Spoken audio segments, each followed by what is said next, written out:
swallow people en masse by our new medium. You're eating them alive in living color. The film is that kind of thing. It's a cannibal form. Now we gather at the river, the beautiful river.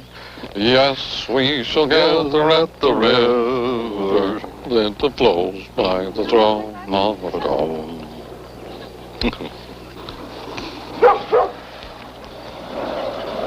Let me think. I wonder how we could break into this.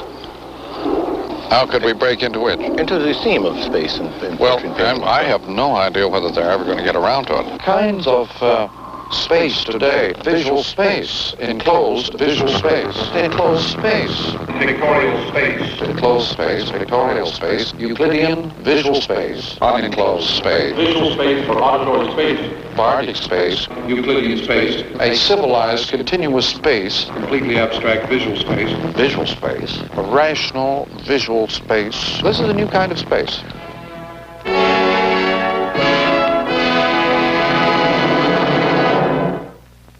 It's like that wonderful novel by John Wayne called The Smaller Sky, in which a commuter who gets suddenly very fed up with traveling back and forth from a distant suburb to downtown London, England, actually, he suddenly is struck with the obvious idea, Paddington Station has everything. I'm going to move in there. All human services are available at Grand Central, including entertainment. They have an excellent movie theater. Why should one travel back and forth when you have an environment at the station itself which includes all human needs? This kind of discovery tends to dawn on people who have been hypnotized by the repetitive routines, but it also tends to dawn in an age in which people, electric age, in which people are suddenly disenchanted with the mechanical routines. The apple of the eye was thought of as a broadcasting center, which created your visual world. It put the visual world outside you. You made it inside and you broadcast it outside. That was done by the apple of the eye. They never thought of the visual world as coming in. Yeah, I'm talking now of ancient times, Greek times. The Hebrews used that phrase. Until the 18th century, no one it never occurred to anybody that sight was something you received. Keep me in the apple of thine eye meant, please keep me in existence.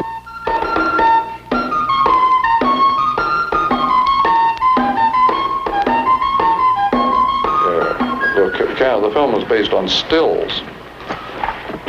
Then you add wheel to stills and you get movies. But, anyway, there's endless untouched aspects of film. It's writing with light on black. You can only write on black. Film is, the main content of film is black.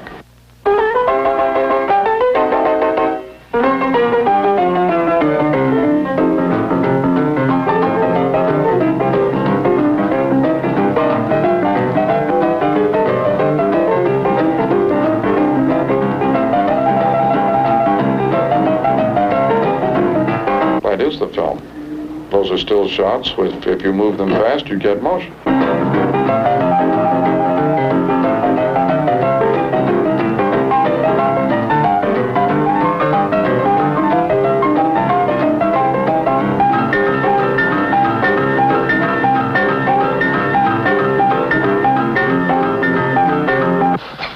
Vanishing food. You have to, in order to make anything noticeable, you have to yank it out of its original context.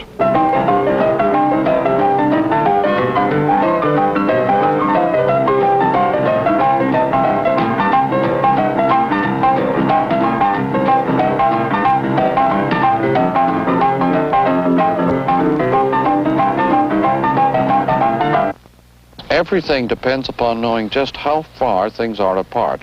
Always remember Takamura, the Jap, telling our class one day that when a Japanese housewife would never, ever dream of expressing displeasure with her husband.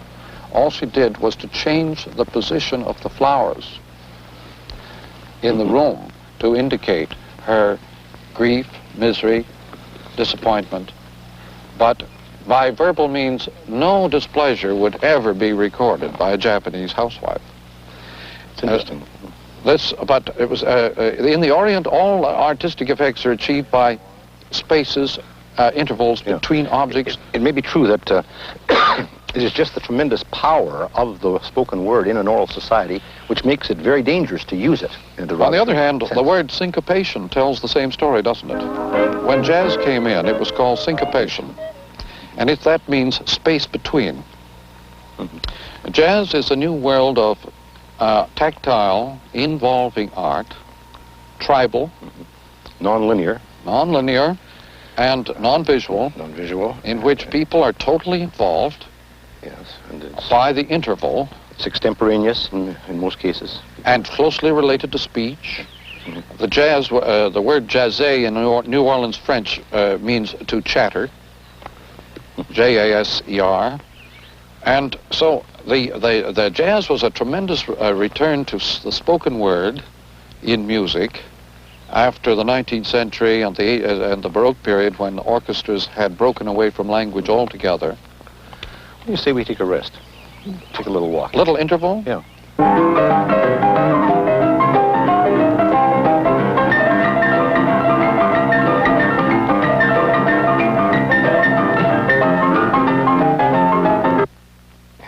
Well, the picture that we are presently engaged in making will be is a movie which will probably be shown on TV. When it is shown on TV, will it be a movie or TV?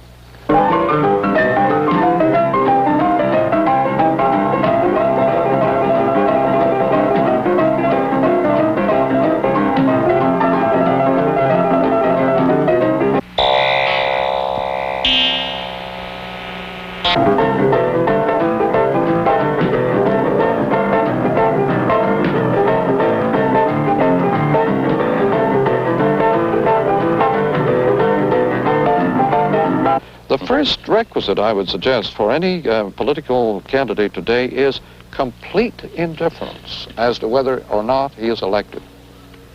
This is necessary for his election or survival at all as an image. Cool. Yes. Involved. But once he starts sharpening up his point of view, his moral fervor, his drive and purpose in improving the world he lives in, he's finished.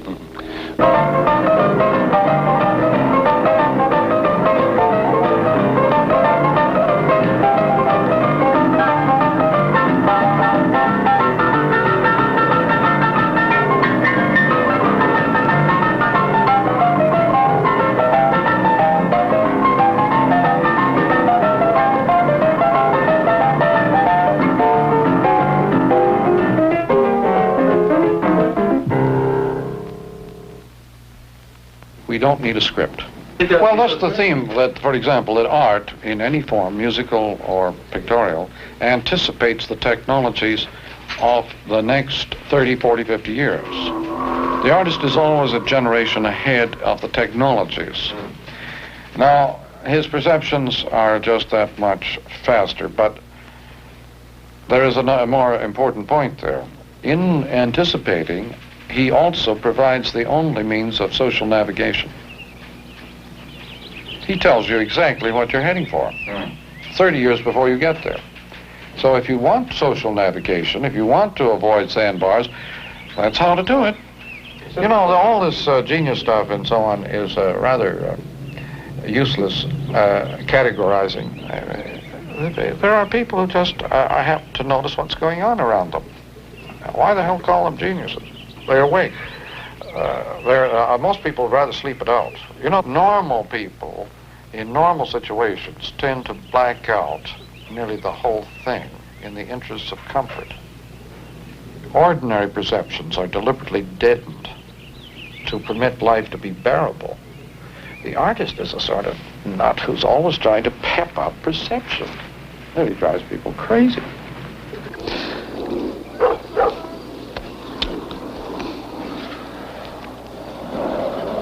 Let me think. I wonder how we could break into this somehow or another, just for casual conversation about it, even without How could we break into which? Into the theme of space and well, I have no idea whether they're ever going to get around to it. American Road Airways, passenger service country.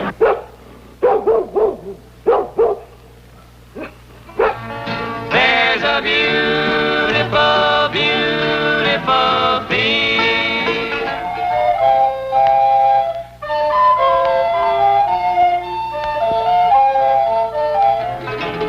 Happy landings to you, Amelia Earhart.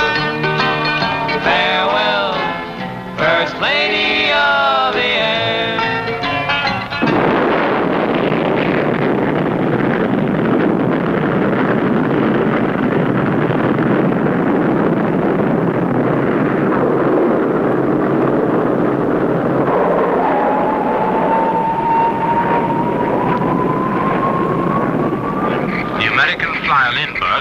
Passed over Dingle Bay on the Irish coast at a low altitude at 1:30 this afternoon.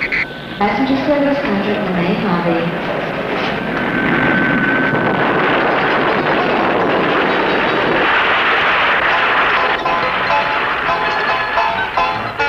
There's a nice maple there. That's a couple of nice maples. Oh, yeah. That's a chickadee?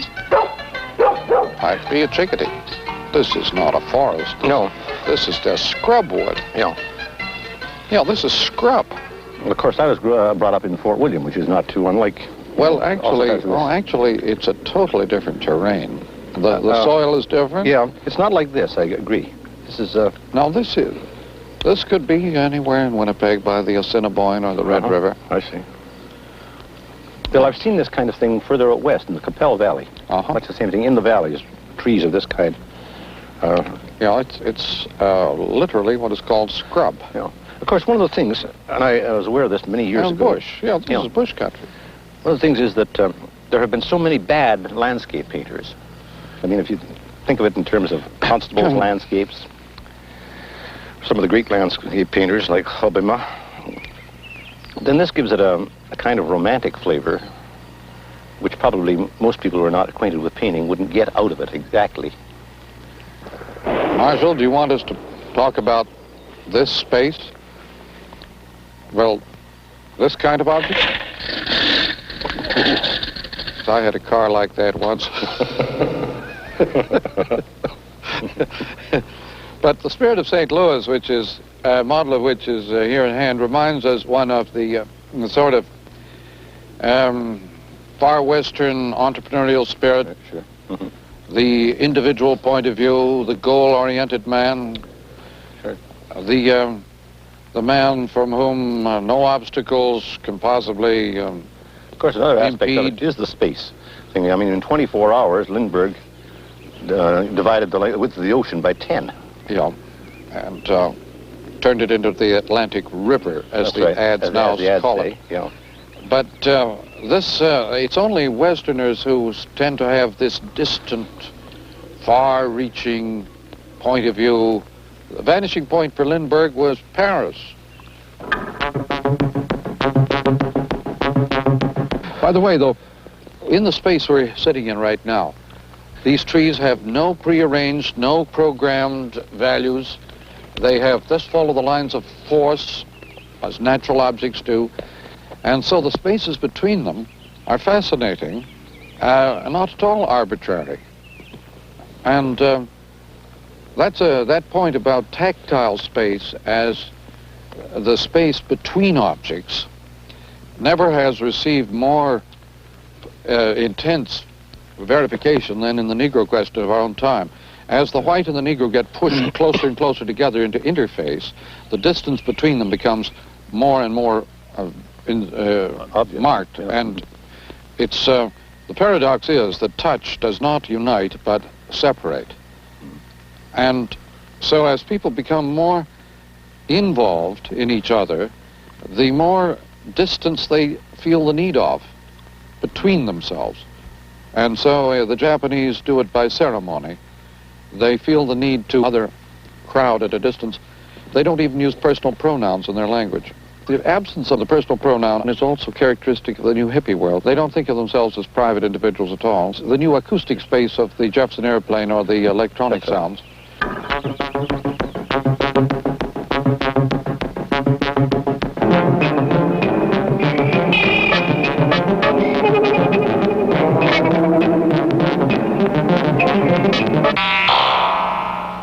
This is a space in which you merge tribally with everybody else. You have no private point of view. There's no possibility of detachment in it at all.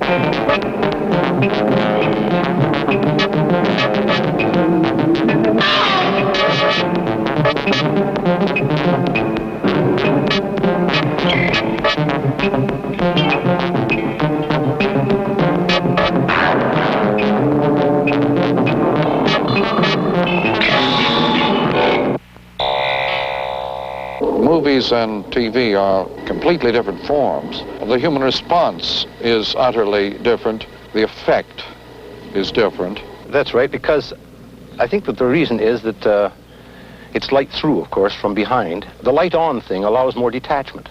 Well, the movie as a photographic form is intensely visual, high definition, and therefore tending to create much detachment. The point about it, the television image, of course, is that as opposed to film, a television image is in low definition. You have to have make a great deal of filling. There's not a series of little still pictures. There's no shutter on the camera. There's a finger that etches and draws all the time little iconic forms. Anything seen in low definition involves and seems more fascinating than whatever is clearly... Because it is more involving and because it demands you to fill in. Well, you know, Europeans, rather Africans, if they want to read or learn to read, they have to wear European clothing. Sitting there in their little whatnots, energy dissipating in all directions, you can't read.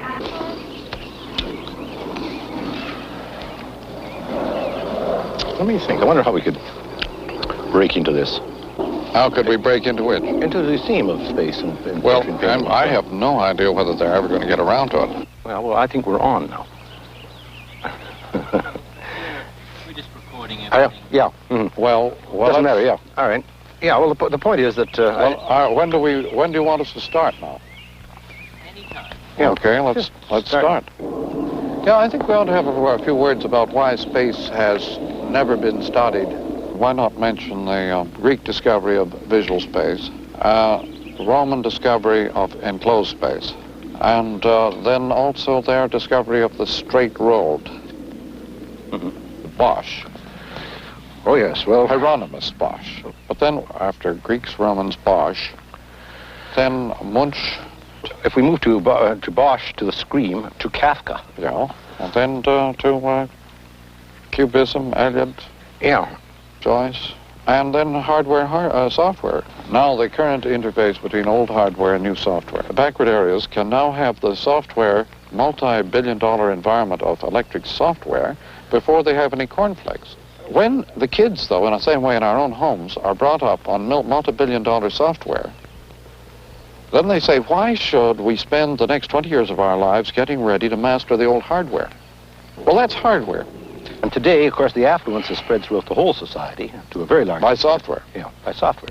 But when China or Nigeria get the new radio and electronic software, they say, where the hell's the hardware? Where are the groceries? Yeah. Having embedded themselves or involved themselves profoundly in the new software environment of information and electronic services, they say, why should we acquire engineering skills to build old-fashioned railways and factories? And to make people specialists in the old hardware. The old hardware. It's still old hardware. Yeah. All right, now at the present time, once more. At the present time, we now have the old hardware versus the new software. That's right.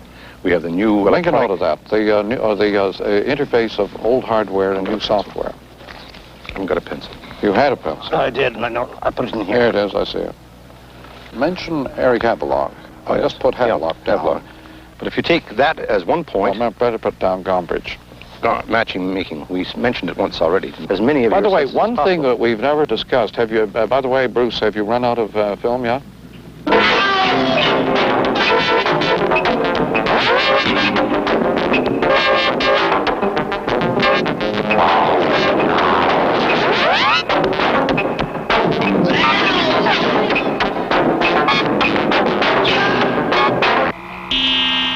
We never mentioned, by the way, this strange aspect in which language reflects sensory involvement or detachment, as in all sorts of slang, like, here's looking at you. I'll be seeing you. I'll see you around. But I know this thing inside out. But on the other hand, people sometimes say, I know it like the back of my hand. On the other hand, the Russians say, I know it like the palm of my hand. The Germans, on the other hand, say, I know it like the inside of my pocket. That in Thai, the Thai language, they say, I know it like a snake slipping through water. The French say, au fond. I know it in depth, way down, deep, profound. And every language seems to stress a different sense in expressing this idea of complete awareness.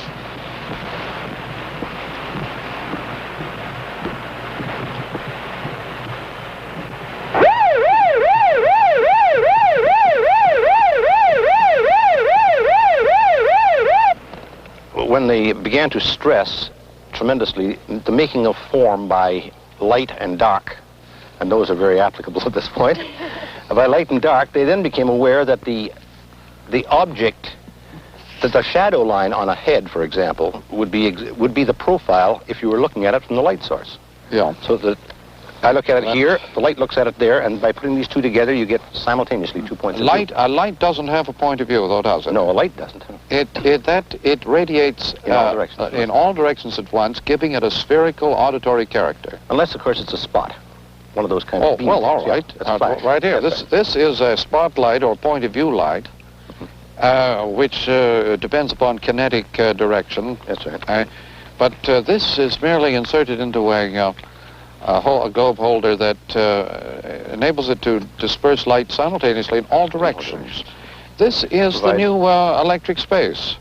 Ambient is probably a good word. Ambient The telegraph creates this kind of space globally. By enabling us to have information from every part of the globe at once, it creates a sphere, which is auditory and non-visual. You cannot see from all directions at once, but you can hear from all directions at once. And therefore, what is happening is you're getting tremendous millions of simultaneous events, each of which is global. It's like a bubble bath. Every item, every kind of event in the world today takes on global significance because it is known instantly in every part of the globe. Surely.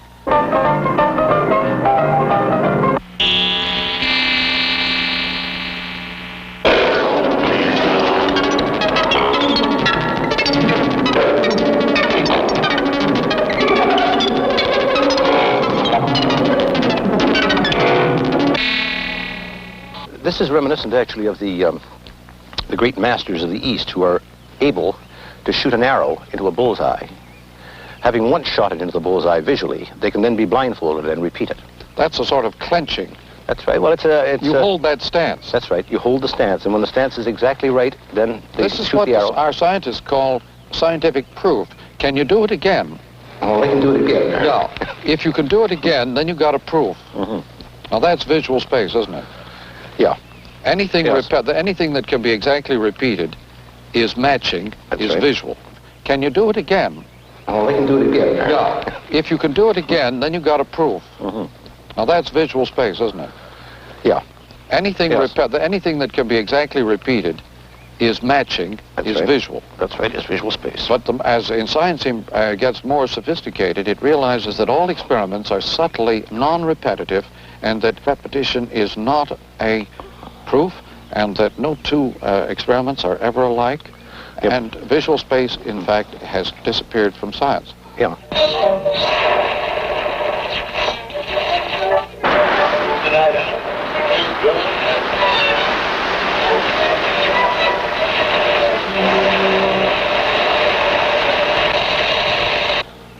To find visual space in verbal manifestation is exceedingly rare and difficult. But it's a big bounding line between medieval and modern literature. Of course, the visual has that quality about it that all the elements which go into a visual picturing are things which can only be seen. Perspective can't be walked, it can't be touched, it can't be smelt, it can only be seen. Chiaroscuro, the blending from light to dark, cannot be touched, smelt, nothing, just seen. And same with diminution of size. Seen in one position. From one position. The same thing with diminution of size. The fact that objects get smaller as they go away from you. This is purely a visual thing. And similarly, rights upside down and right side up. Yes. Which do not exist in Eskimo art or in children's art. This is a great mystery. Why do we turn everything we see right side up when in fact we see everything upside down? No scientist has a clue as to why we bother to do this, and it is unknown whether animals do it or not.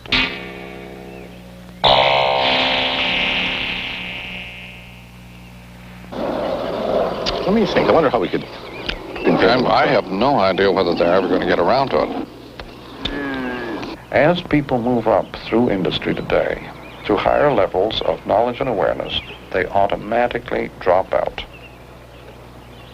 They don't want to have anything more to do with the operation. They want to get out fast. The executivist dropout is one of the biggest phenomena of our time. Where do they go? Oh, back into careers of teaching or education, anything. You know, this is an automatic process that as business itself demands more awareness and more knowledge, the whole thing, it drops out. Now, as the child acquires more knowledge through the new media, he drops out as child. As the home becomes more deeply involved in the environment, it drops out as home. As the school is in an ever richer milieu, it drops out as shaping force. As politics become more and more involved in world situations, local policies, national policies drop out. No meaning. When you put a satellite environment around the planet ceases to be the human environment. The planet drops out. Becomes an art form. Becomes an art form.